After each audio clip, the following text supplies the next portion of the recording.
Hey guys, Sean here. Welcome to the F1 Word and to a look ahead to this weekend's Sakhir Grand Prix, a race that has taken on a whole new level of significance given everything that's happened this week, as if seeing the cars on the new layout just wasn't enough.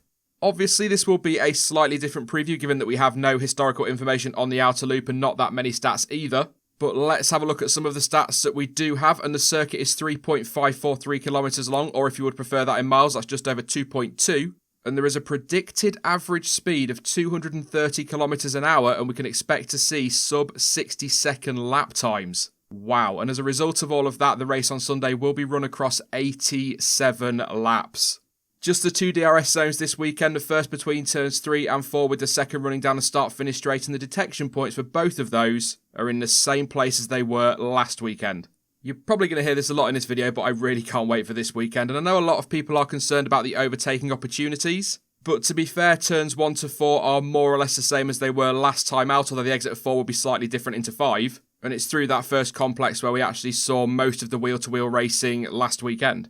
There is also the chicane at turns 7 and 8, but as you'll see a little bit later in the video, it could be a chance for an overtake, but it's going to be tough to get a move done in there. The truth is, though, we just do not know what to expect, and do you know what? I absolutely love that.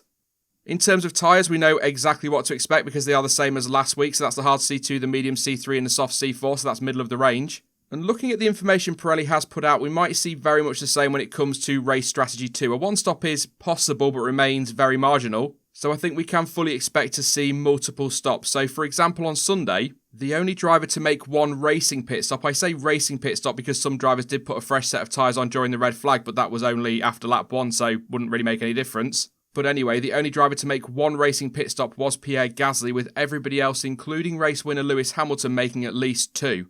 And for what it's worth, just while we're talking about strategy and all of that business, weather-wise, no rain is expected at all, so in a word, dry.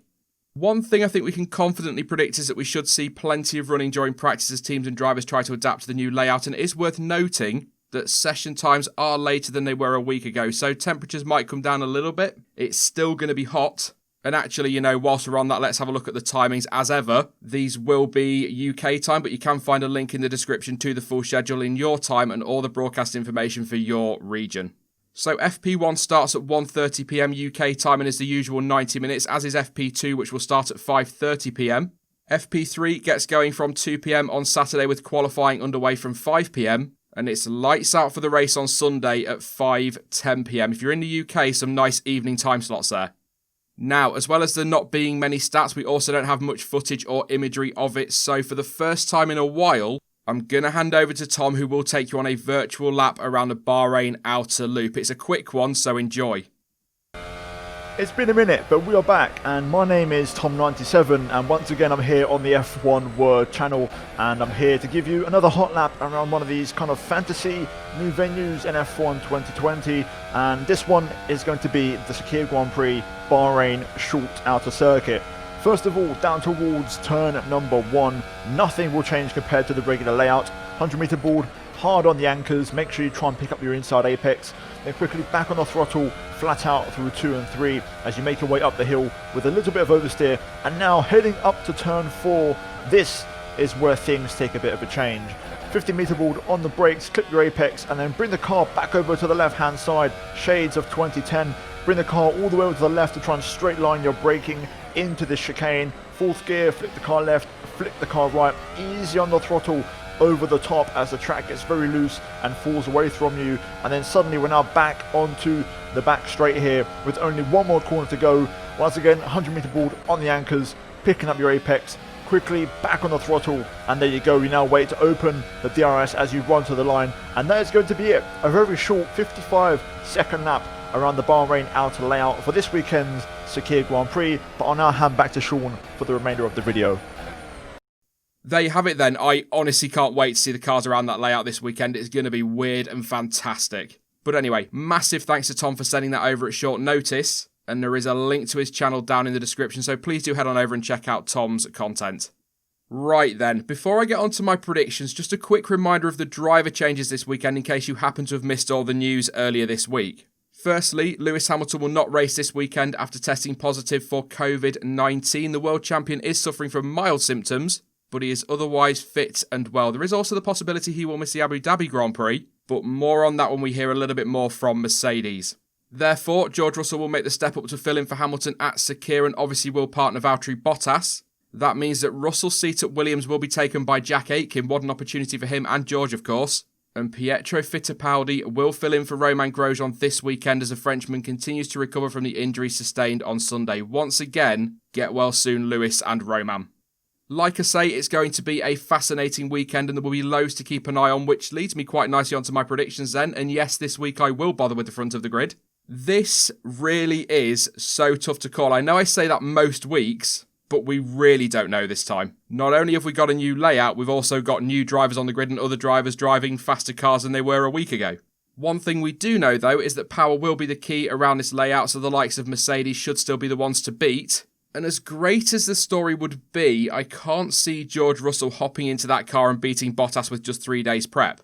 So again, absolutely, that would be fantastic, but I don't expect to see him take pole or the win, so I'm going to predict Bottas for pole, but I've gone with Max Verstappen for the win. Hear me out, I know it might be a bit bold, but I always feel like Red Bull are stronger in the races than in quali, and so if they can get the strategy right and don't mess up their pit stops, I actually do believe that Max is in with a shout, but then with the power deficit in the Honda versus the Mercedes, maybe not, but we'll see. I think he's got a chance. I reckon Russell will be on the podium behind his teammate, but although it's not the win I know a lot of you would love to see, to get your first ever points with a podium finish is still extremely special.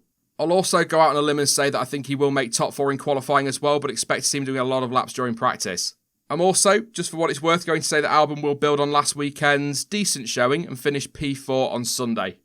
As for the midfield, I was sort of right last time out. I don't often get things right, so let me enjoy that for a second.